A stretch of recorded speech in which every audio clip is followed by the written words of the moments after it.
क्या आपको भी सपने में अपने पूर्वज दिखाई देते हैं? क्या आपने भी सपने में अपने मृत पूर्वजों को देखा है? किसी को सपने में अपने मृत पिता दिखाई देते हैं, किसी को मृत माता दिखाई देती हैं। हर किसी को कोई ना कोई परिजन दिखाई देता है। आपने भी अपने सपने में किसी न किसी परिजन को अवश्य देखा होगा, परंतु सुबह होने के बाद आप उस सपने को सोचते हैं और उसके बाद साइड कर देते हैं। क्या आपने कभी सोचा है कि ये सपना आपको क्यों आया है? इसका क्या कारण हो सकता है? क्या आप जानते हैं सपने में पूर्वजों का दिखाई देना कुछ संकेत देता है? क्या आपने इस ओर कभी सोचा है, विचार किया है? क्योंकि सपने में पूर्वजों का दिखना ये आम बात नहीं है। इसके पीछे एक गहरा रहस्य छुपा हुआ है, जिनका वर्णन हमारे पुराणों में किया गया है। आज हम आपको उन्हीं महत्वपूर्ण संकेतों के बारे में बताएंगे, इसीलिए आप कृपया वीडियो को पूरा देखिएगा, क्योंकि आधा अधूरा ज्ञान घातक हो सकता है। आज की इस प्रस्तुति में हम आपको पितृपक्ष में सबसे अधिक सुनी जाने वाली एक ऐसी महान कथा सुनाने जा रहे हैं। इस कथा के माध्यम से आपको समझ में आ जाएगा कि सपने में मरे हुए लोग दिखने का क्या अर्थ होता है, क्यों वो दिखाई देते हैं। अगर सपने में मरे हुए लोग दिखाई देते हैं तो हमें बहुत ही महत्वपूर्ण संकेत दिखाई देते हैं। ये संकेत हमें अवश्य ही समझने चाहिए। ऐसे ही संकेतों का वर्णन हम आज इस वीडियो के माध्यम से करने वाले हैं, जिसको सुनने के बाद और देखने के बाद आपको यह पता लग जाएगा कि आपके जो पूर्वज हैं ना, वो आपसे आखिर क्या कहना चाहते हैं, क्यों वो आपको बार बार दिखाई देते हैं। कई बार ऐसा होता है कि कोई एक पूर्वज एक ही बार दिखता है, या कई बार एक सेम सपना है, एक ही सपना एक ही पूर्वज बार बार दिखाई देता है। तो आखिर क्या कारण है, वो क्या कहना चाहते हैं? इसको समझने के लिए इस वीडियो को आपको देखना होगा, समझना होगा, सुनना होगा, और आपके इन सभी सवालों के जवाब आपको मिल जाएगा। जानकारी को आगे बढ़ाते हैं उससे पहले पितरों की कृपा पाने के लिए कृपया कमेंट बॉक्स में अवश्य लिखें जय पितृदेव, जय शिव शंकर। शिव शंकर आपकी सभी इच्छाएं पूरी करेंगे और आपको सदा दुखों से बचा के रखेंगे। आइए बढ़ते हैं वीडियो की तरफ। आपसे एक प्रार्थना है कि वीडियो को लाइक अवश्य करें और अधिक से अधिक लोगों तक पहुंचाएं। चलिए सुनते हैं वह प्राचीन कथा। इस कथा को सुनने मात्र से ही पितरों की कृपा प्राप्त होती है। आइए सुनते हैं वह कथा और जानते हैं कुछ नियमों को। एक बार देवर्षि नारद यमराज से मिलने के लिए यमलोक पहुंचते हैं। यमराज बड़े प्रेम से नारद जी का स्वागत करते हैं और उनसे कहते हैं कि हे देवराज, यमपुरी में आपके चरण पड़ने से यमपुरी की शोभा बढ़ गई। इस प्रकार यमराज के द्वारा स्वागत किए जाने पर देवर्षि नारद प्रसन्न होते हैं और यमराज को भी प्रणाम करते हैं और कहते हैं, हे मृत्यु के देवता यमराज, आपको भी मेरा प्रणाम है। आपके आदर सत्कार से हम अत्यंत प्रसन्न हुए। फिर यमराज नारद जी से कहते हैं, हे देवर्षि, आज आपका यमलोक में आने का क्या प्रयोजन है? अवश्य ही कोई महत्वपूर्ण कार्य अथवा कोई महत्वपूर्ण समाचार लेकर आप आए होंगे, या फिर हमसे कोई भूल तो नहीं हुई है? कृपया बताइए, आपके यहाँ आने का कारण क्या है? मैं आपकी क्या सेवा कर सकता हूँ? तो नारद जी कहते हैं, धर्मराज, आप तो मृत्यु के तथा न्याय के देवता हैं। आप तीनों लोकों के सभी जीवित और मृत प्राणियों का लेखा जोखा रखते हैं। आप उस समस्त चराचर के भूत और भविष्य का भी ज्ञान है। इसीलिए मैं आपके पास कुछ शंका लेकर आया, जिसे दूर करने की कृपा करें। यमराज कहते हैं, हे देवर्षि, आप सत्य कहते हो।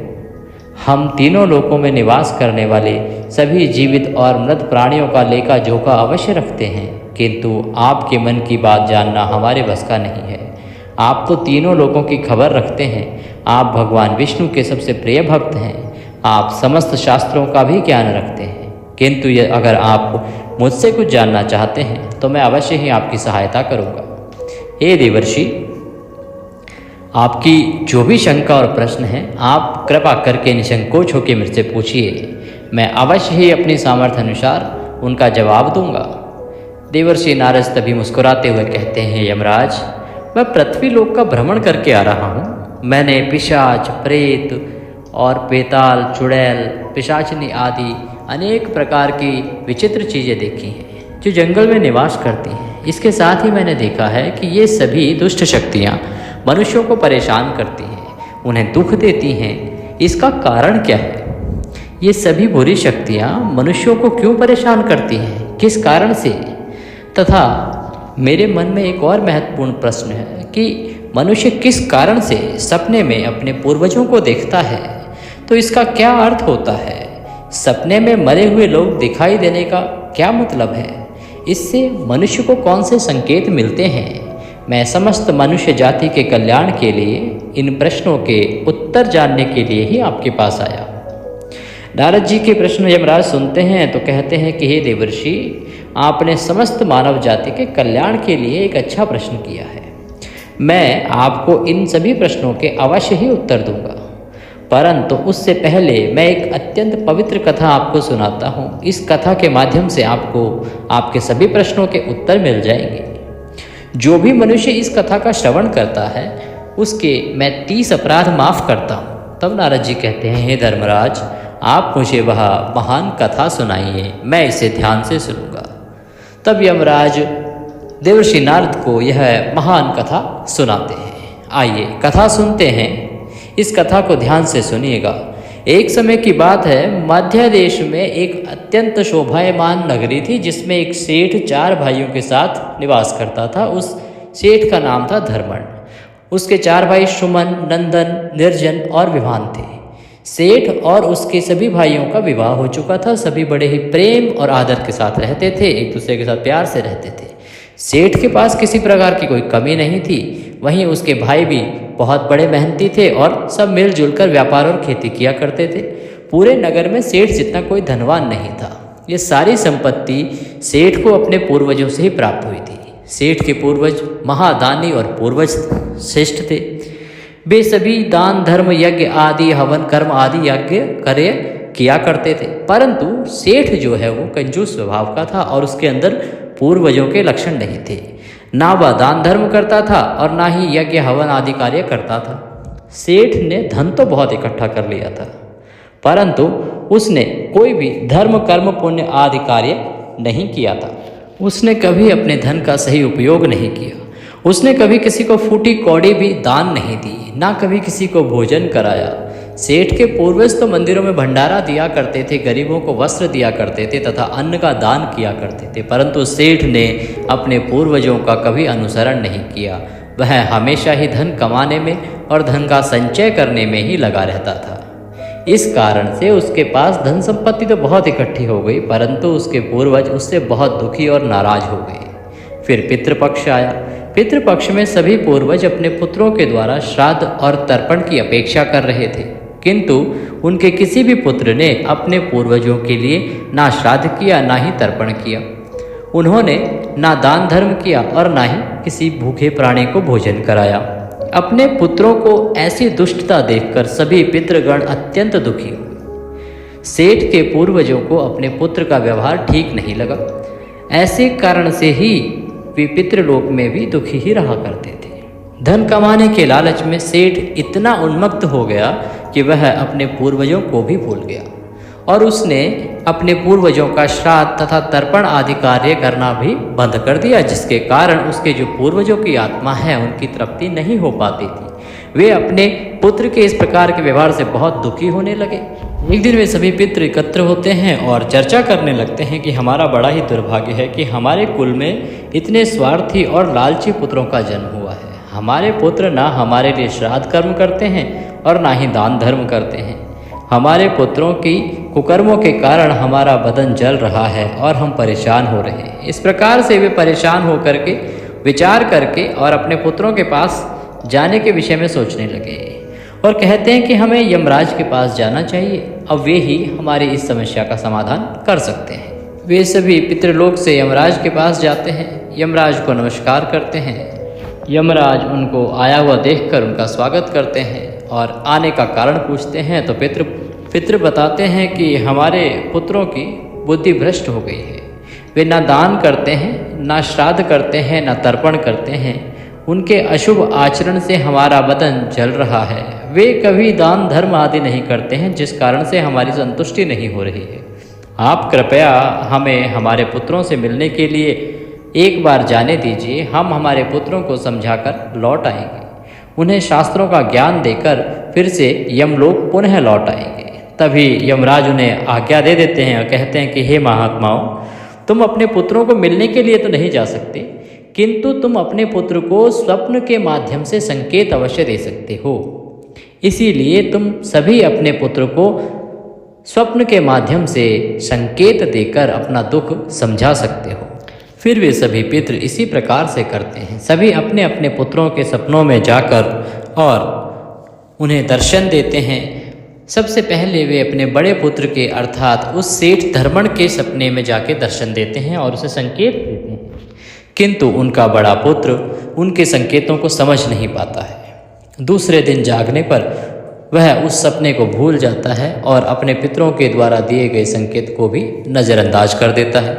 इससे वे सभी पितृगण फिर से निराश हो जाते हैं और फिर सभी पितृगण अन्य पुत्रों के सपनों में जाकर संकेत देते हैं, दर्शन देते, लेकिन उनके बाकी पुत्र भी उन संकेतों को नहीं समझ पाते हैं, उनकी तरफ ध्यान नहीं देते हैं और कोई भी इनको समझ नहीं पाता है, जिससे सभी पितृगण अत्यंत दुखी और नाराज हो जाते हैं। सेठ और उसके भाई धन कमाने के लालच में पूरी तरह अंधे हो चुके थे। उन्हें अपने पूर्वजों द्वारा दिया जा रहा संकेत कुछ भी नहीं लगता था, किंतु पितरों के स्वप्न में दर्शन देने के कुछ ही दिनों के बाद उस सेठ को व्यापार में नुकसान उठाना पड़ता है।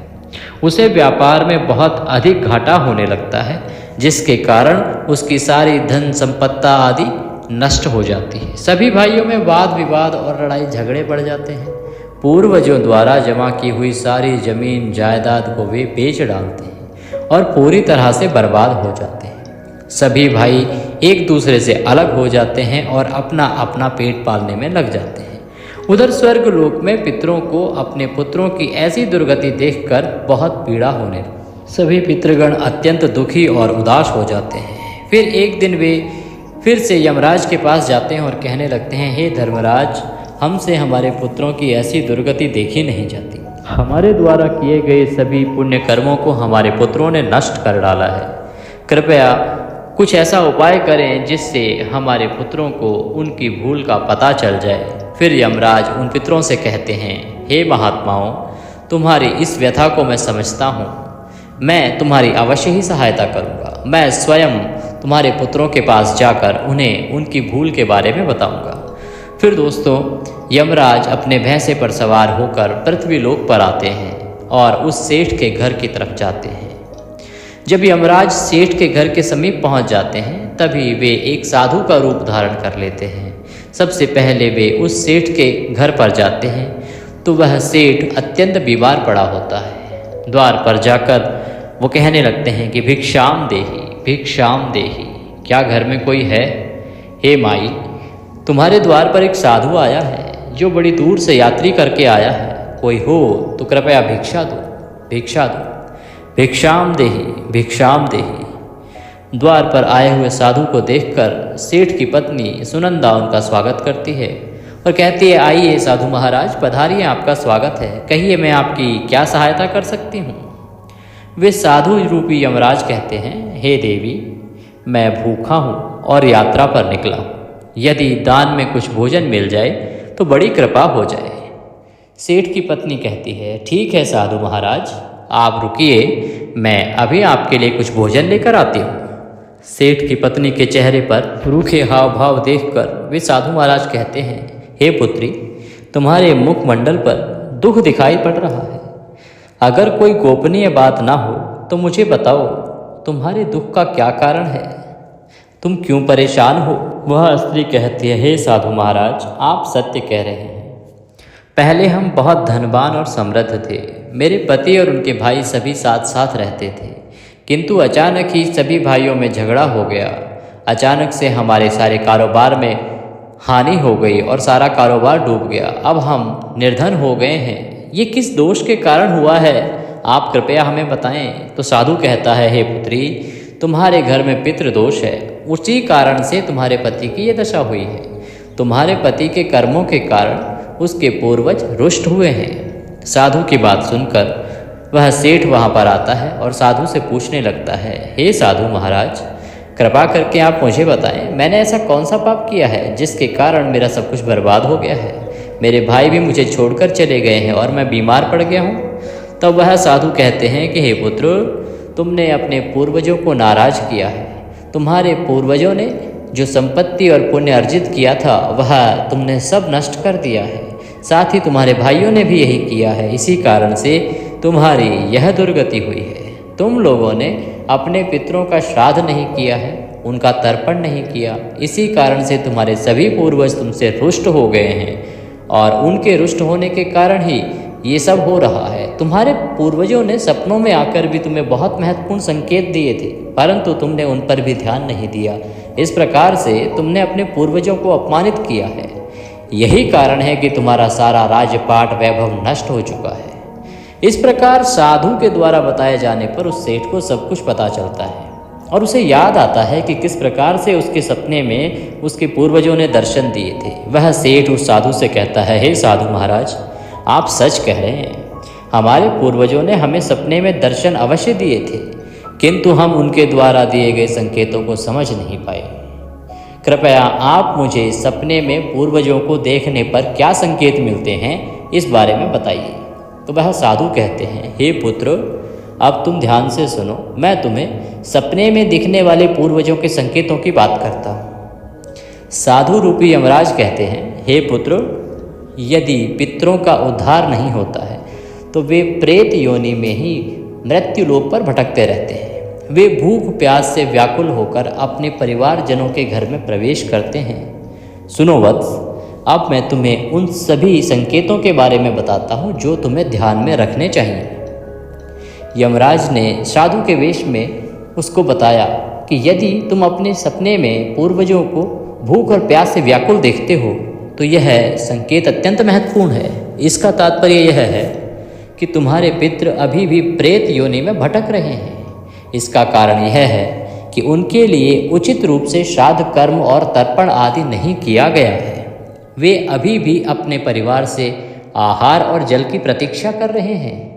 यह स्थिति तब उत्पन्न होती है जब पूर्वजों का तर्पण समय पर नहीं किया जाता है या जब श्राद्ध की प्रक्रिया पूरे मन से नहीं की गई होती है। वे तुम्हें सपने में अत्यंत दुखी और परेशान दिखाई देते हैं। इसका समाधान यही है कि तुम अपने पितरों के निमित्त किसी ब्राह्मण द्वारा विधि विधान से उनका श्राद्ध कर्म आदि करो, पितृ तर्पण आदि करो। दूसरा, यदि आपको अपने सपने में मृत पूर्वज जंजीरों में बंधे दिखाई देते हैं तो यह अत्यंत चिंता का विषय है। ये संकेत इस बात का प्रतीक है कि तुम्हारे पितृ किसी बंधन में हैं और उन्हें मुक्ति नहीं मिल पाई है। यह स्थिति तब उत्पन्न होती है जब उनके श्राद्ध या तर्पण समय पर नहीं किए जाते या उनके लिए आवश्यक धार्मिक कृत्य पूर्ण नहीं किए जाते। ये दर्शाता है कि आपके पूर्वजों की मुक्ति में बाधा उत्पन्न हो रही है और इसका समाधान यही है कि तुम दान, श्राद्ध और तर्पण का संकल्प करो और आयोजन करो ताकि उनको मुक्ति मिल सके और बंधनों से छुटकारा मिल सके। संभव हो तो उन्हें गंगा स्नान करवाओ। यदि तुम्हारे पूर्वज फटे पुराने या मैले वस्त्र पहन के दिखाई दें तो यह बहुत ही अशुभ संकेत हैं। ये इसका संकेत है कि तुम्हारे जो पितृ हैं वो अत्यंत ही दुखी हैं और परेशान हैं। वे पितृ योनि में भटक रहे हैं और उनकी आत्मा को शांति नहीं मिल पा रही है। ये तब होता है जब आप कभी उनके निमित्त पिंडदान नहीं करते या श्राद्ध कर्म आदि नहीं करते। इसके लिए आपको तुरंत ही पिंडदान और तर्पण कराना चाहिए। ये अमावस्या पर कर सकते हैं, गंगा के किनारे करते हैं तो सर्वोत्तम होता है। यदि तुम्हारे पूर्वज सपने में कभी तुमसे कुछ मांगते हुए दिखाई दें तो ये इस बात का संकेत है कि उनकी कोई अधूरी इच्छा है जो बाकी रह गई है। उनकी कोई अभिलाषा है जो अधूरी थी और उसी समय उनकी मृत्यु हो गई और वो उस अभिलाषा को पूरा करने के लिए ही यहाँ पर भटक रहे हैं। इसमें देखना ये है कि वो किस वस्तु को मांग रहे हैं। इस अवस्था में आपको करना क्या है कि वो जो वस्तु मांग रहे हैं उसी प्रकार की किसी वस्तु का आपको दान करना चाहिए। किसी ब्राह्मण को संकल्पित होकर दान देना चाहिए और पितरों के निमित्त ही यह दान करना चाहिए, इससे कि उन पितरों की शीघ्र ही मुक्ति हो जाती है। यमराज ने सेठ की तरफ देखते हुए कहा कि यदि तुम्हारे पितृ तुम्हारे सर पर हाथ फेरते हुए दिखाई दें तो यह अत्यंत शुभ संकेत होता है। इसका अर्थ यह है कि तुम्हारे पूर्वज तुमसे अत्यंत प्रसन्न हैं और तुम्हें अपना आशीर्वाद दे रहे हैं। ऐसे सपने इस बात का प्रतीक होते हैं कि तुम्हारे जीवन में कुछ अच्छा होने वाला है और तुम्हारे पूर्वज सदैव तुम्हारे साथ रहकर तुम्हारी रक्षा कर रहे हैं। यह संकेत तुम्हारे पितरों की प्रसन्नता का प्रतीक है जो उनके आशीर्वाद के रूप में प्रकट हो रहा है। यदि तुम्हारे पूर्वज सपने में तुम्हारी ओर हाथ बढ़ाते हुए दिखाई दें तो यह अत्यंत शुभ संकेत है। इसका अर्थ यह है कि तुम्हारे पितृ तुम्हारे प्रयासों से संतुष्ट हैं और तुम्हें जीवन में सफलता मिलने वाली है। कुछ कार्य हैं जो तुम्हारे अधूरे हैं और वो शीघ्र ही पूर्ण हो जाएंगे। ये बताते हैं कि तुम्हारे पितृ तुम्हारे साथ हैं और वे तुम्हारी उन्नति और सफलता के लिए तुम्हें आशीर्वाद दे रहे हैं। इस प्रकार के सपने आने पर यह सुनिश्चित करना चाहिए कि तुम सही मार्ग पर चल रहे हो और तुम्हारे जीवन में कुछ खुशियां आने वाली हैं। यमराज ने चिंतित स्वर में कहा कि यदि तुम्हारे पूर्वज सपने में अचानक अदृश्य हो जाते हैं तो यह अत्यंत ही अशुभ संकेत होता है। इसका अर्थ ये है कि तुम्हारे जीवन में कोई संकट आने वाला है और तुम्हें सावधान हो जाना चाहिए। ये संकेत है कि निकट भविष्य में कोई कठिनाई आपके सामने आने वाली है और इसीलिए जो आपके पितृ हैं वो इस प्रकार का संकेत देते हैं। इसमें कोई भी मानसिक परेशानी आपके सामने आने वाली हो सकती है। यदि आपके पूर्वज सपने में क्रोधित अवस्था में दिखाई दें तो ये इस बात का संकेत है कि वे तुमसे अत्यंत नाराज हैं। इसका अर्थ यह है कि तुम कोई ऐसा कार्य कर रहे हो जो उन्हें पसंद नहीं है और वे चाहते हैं कि तुम उस कार्य को बंद कर दो। यह एक चेतावनी है कि तुम्हारे कर्मों में कोई कमी है और तुम्हें अपने मार्ग पर विचार करना चाहिए। इस प्रकार का सपना आने पर तुम्हें अपने कार्यों की समीक्षा करनी चाहिए कि क्या तुम जो कार्य कर रहे हो वो गलत तो नहीं है और सही मार्ग पर चलने का प्रयास करना चाहिए। यमराज ने ठोस स्वर में कहा कि यदि तुम अपने सपने में अपने पितरों को रोते हुए देखो तो यह अत्यंत अशुभ संकेत है। ये इस बात का प्रतीक है कि तुम्हारे जीवन में कोई बड़ा संकट आने वाला है और तुम्हारे पूर्वज उस संकट से बहुत दुखी हैं। वे सपने इस बात की चेतावनी देते हैं कि तुम्हें सतर्क हो जाना चाहिए और ईश्वर की भक्ति में मन लगाना चाहिए ताकि इस संकट से तुम्हारी रक्षा हो सके। यमराज मुस्कुराते हुए बोले, यदि सपने में तुम्हारे पूर्वज स्वस्थ, प्रसन्न और तेजस्वी दिखाई दें तो यह अत्यंत शुभ संकेत है। इसका अर्थ है कि तुम्हारे जो पूर्वज हैं उनको मुक्ति मिल चुकी है और वे अत्यंत प्रसन्न हैं और इस प्रकार के सपने इस बात का संकेत होते हैं कि तुम्हारे पितृ तुम्हें आशीर्वाद दे रहे हैं। तुम्हारे जीवन में सुख, शांति और समृद्धि आने वाली है। ये संकेत यह भी दर्शाता है कि तुम सही मार्ग पर हो और तुम्हारे पूर्वज तुम्हारी प्रगति से संतुष्ट हैं। फिर यमराज चेतावनी भरे स्वर में बोले कि यदि सपने में तुम्हें कोई बैल, घोड़ा या कटे फटे शरीर वाला मनुष्य दिखाई दे तो ये इस बात का संकेत है कि तुम्हारे पितरों की मुक्ति नहीं हुई है और वे अभी भी पितरों की योनि में भटक रहे हैं। ये इस बात का भी संकेत है कि वे तुमसे अत्यंत दुखी हैं। ऐसे संकेत मिलने पर तुम्हें तुरंत ही पितरों की संतुष्टि के लिए दान और श्राद्ध आदि करना चाहिए ताकि उनकी आत्मा को शांति मिल सके। इस प्रकार उस साधु महाराज रूपी यमराज ने उस सेठ को समझाया और वो वहाँ से वापस अपने लोक को आ गए। सेठ ने साधु रूपी यमराज की बातों को बहुत ध्यान से सुना और एक उपाय के रूप में समझा कि ये उसकी उन्नति का एक उपाय है। उसने अगले ही दिन ब्राह्मणों को बुलाया, अपने पितरों के निमित्त पितृ तर्पण आदि कार्य किया, पिंडदान आदि करवाया और पितरों की प्रसन्नता के लिए नाना प्रकार के दान दिए और संकल्प लिया कि जैसे ही उनके यहाँ पे कार्य आरंभ हो जाएगा और धन की प्राप्ति पुनः हो जाएगी, वो यहाँ पर तालाब और बावड़ी आदि बनवाएंगे। इस प्रकार के संकल्प और पूजा पाठ के परिणाम स्वरूप उनके पितृ प्रसन्न हुए और पितरों की प्रसन्नता के साथ ही उस सेठ के जीवन की सभी परेशानियां छूमंतर हो गई और इस प्रकार से उसे यह भी ज्ञात हो गया कि उसके जो पितृ हैं वो उससे क्या कहना चाहते थे।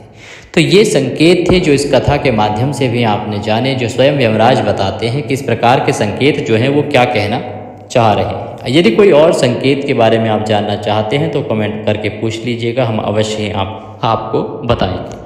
भगवान श्री कृष्ण सबका कल्याण करें। कृपया कमेंट बॉक्स में अवश्य लिखें, जय शिव शंकर, जय श्री कृष्ण, जय पितृदेव। पितृ आपके प्रसन्न होंगे और उनके आशीर्वाद से आपके सभी मंगल कार्य होने लगे।